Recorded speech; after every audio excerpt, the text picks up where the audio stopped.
திருப்பத்தூர் மாவட்டம் வாணியம்பாடி நேதாஜி நகரில் வீட்டில் விளையாடிக் கொண்டிருந்த 2.5 வயது சிறுவன் தண்ணீர் தொட்டியில் தவறி விழுந்து உயிரிழந்த சம்பவம் சோகத்தை ஏற்படுத்தியுள்ளது. இது தொடர்பான மேலும் விவரங்களோடு இணைகிறார் எமது செய்தியாளர் நாகராஜ். நாகராஜ், வணக்கம். மேலும் விவரங்கள்.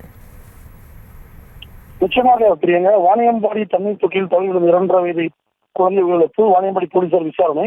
திருப்பத்தூர் மாவட்டம் வாணியம்பாடி நேதாஜி நகர் பகுதியை சேர்ந்தவர் மணிகண்டன் மேஸ்திரி. இவரது மகன் சர்வீஸ்வரன், வயது 22. இன்று காலை வீட்டில் விளையாடி கொண்டிருந்த போது எதிர்பாராத விதமாக வீட்டிலிருந்து தண்ணீர் தொட்டியில் சர்வீஸ்வரன் தவறி விழுந்தார்.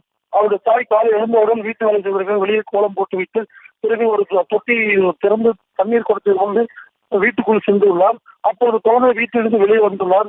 இதனை சட்டம் கவனிக்காத தாய் உள்ளே சென்று பார்த்தபோது குழந்தை இல்லை. வெளியில இருந்து பார்க்கும்போது குழந்தை தெரியலாம் இல்லை.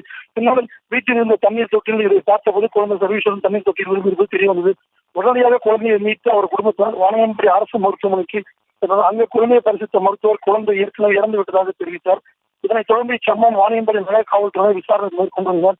வீட்டில் விளையாடி கொண்டிருந்த தண்ணீர் தொட்டியில் தழுவின குழந்தைத்தால் அப்பகுதியில் பெரும் சோகத்தை ஏற்படுத்துவது. விவரங்களுக்கு நன்றி நாகராஜ். செய்திகளை உடனுக்குடனும் துல்லியமாகவும் தெரிந்து கொள்ள சப்ஸ்கிரைப் பண்ணுங்க.